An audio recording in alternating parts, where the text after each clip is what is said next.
नमस्ते। आज की इस चर्चा में हम तत्वार्थ सूत्र के एक बेहद खास और थोड़े उलझे हुए विषय पर बात करने वाले हैं।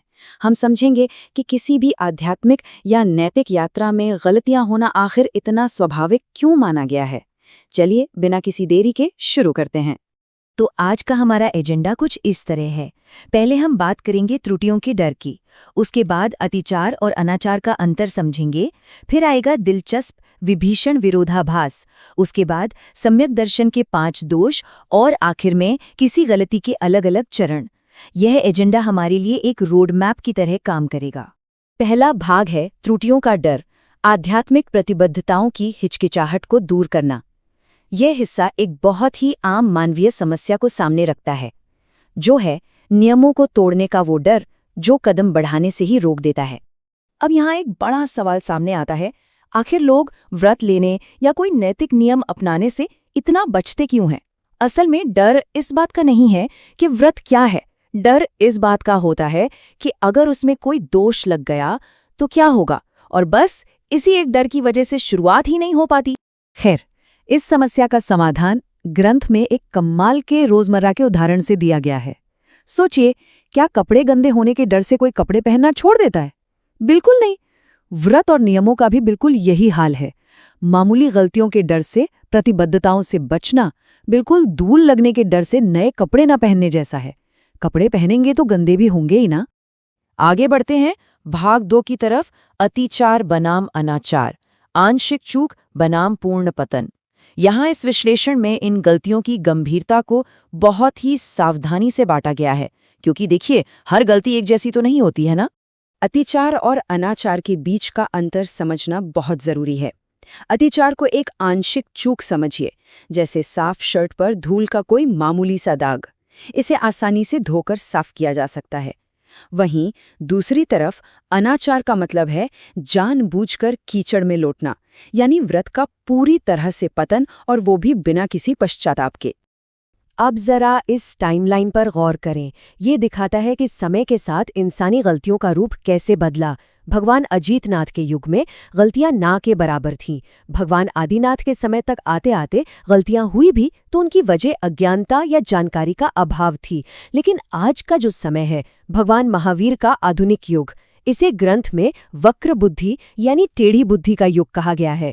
यहाँ पता होता है कि क्या सही है, फिर भी जानबूझकर गलतियां होती हैं।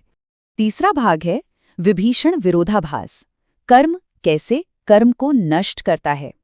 यहाँ एक ऐसी दिलचस्प प्रक्रिया का जिक्र आता है जो ये समझाती है कि आध्यात्मिक ढांचे में ये गलतियां आखिर मौजूद ही क्यों हैं। और यहाँ आती है एक बेहद जटिल दार्शनिक अवधारणा, सम्यक्त्व प्रकृति। यह असल में ये समझाती है कि कैसे कर्म से बनी व्यवस्था का इस्तेमाल कर्म को ही खत्म करने के लिए किया जाता है। अब क्योंकि ये दर्शन कर्म की ही देन है, तो इसमें थोड़ी बहुत कमियां या अतिचार होना स्वाभाविक है, पर इसका जो असली लक्ष्य है वो कर्म बंधनों को पूरी तरह नष्ट करना ही होता है। मूल स्रोत इस जटिल विषय को विभीषण विरोधाभास के जरिए कितना आसान बना देता है। जरा सोचिए, विभीषण का जन्म रावण की लंका में हुआ, दुश्मन के खेमे में है ना, पर अंत में उन्होंने वहां रहकर ही लंका के विनाश का मार्ग तैयार किया। बिल्कुल वैसे ही ये सम्यक्त्व प्रकृति कर्मों के बीच और मामूली दोषों के साथ रहकर भी उन्हीं कर्म बंधनों को तोड़ने का काम करती है। इसके बाद हम आते हैं चौथे भाग पर, सम्यक दर्शन के 5 दोष, सम्यक दर्शन के विशिष्ट अतिचार। यहाँ 5 ऐसे खास तरीके बताए गए हैं जिनसे सच्ची श्रद्धा आंशिक रूप से भंग हो सकती है। इस टेबल पर नजर डालें, ये उन 5 अतिचारों को बहुत व्यवस्थित ढंग से समझाती है। पहला, शंका यानी सत्य पर संदेह करना। दूसरा, कांक्षा, जहां लोग धर्म के जरिए सांसारिक लाभ चाहते हैं। तीसरा है विचिकित्सा, जिसमें तपस्वियों को देखकर अंदर ग्लानि या घृणा उत्पन्न होती है। और आखिर में अन्य दृष्टि, प्रशंसा और संस्तव, यानी गलत मान्यताओं की मन ही मन या खुलकर तारीफ करना।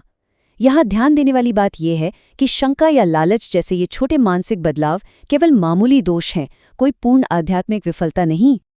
अब आते हैं अपने आखिरी और 5वें भाग पर, गलती के चरण, एक टूटे हुए व्रत की संरचना। असल जिंदगी में एक गलती अचानक नहीं होती, वो कैसे आगे बढ़ती है इसका एक बड़ा ही स्पष्ट क्रम यहाँ दिया गया है। इन चरणों को समझना सच में बहुत जरूरी है, शुरुआत होती है अतिक्रम से। यहाँ सिर्फ मन की पवित्रता थोड़ी कम होती है और इरादा डगमगाता है। फिर आता है व्यतिक्रम, जहाँ उस बुराई की तरफ शारीरिक या मौखिक झुकाव शुरू हो जाता है। तीसरा है अतिचार, जहाँ व्रत आंशिक रूप से टूट जाता है।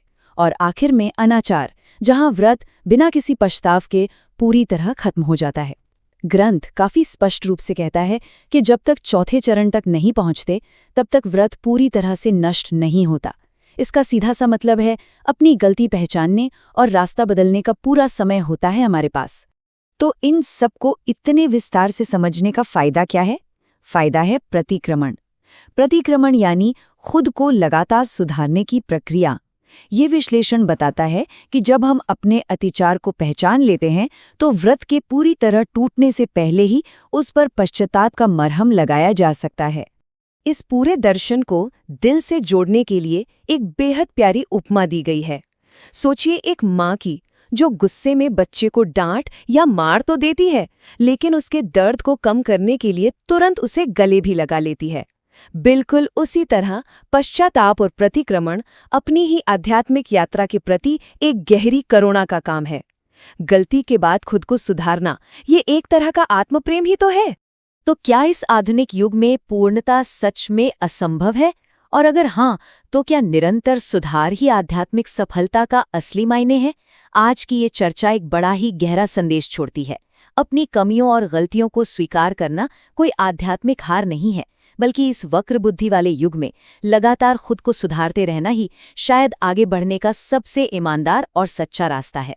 गलतियां होंगी, पर उन्हें पहचान कर साफ करते रहना ही तो सच्ची साधना है।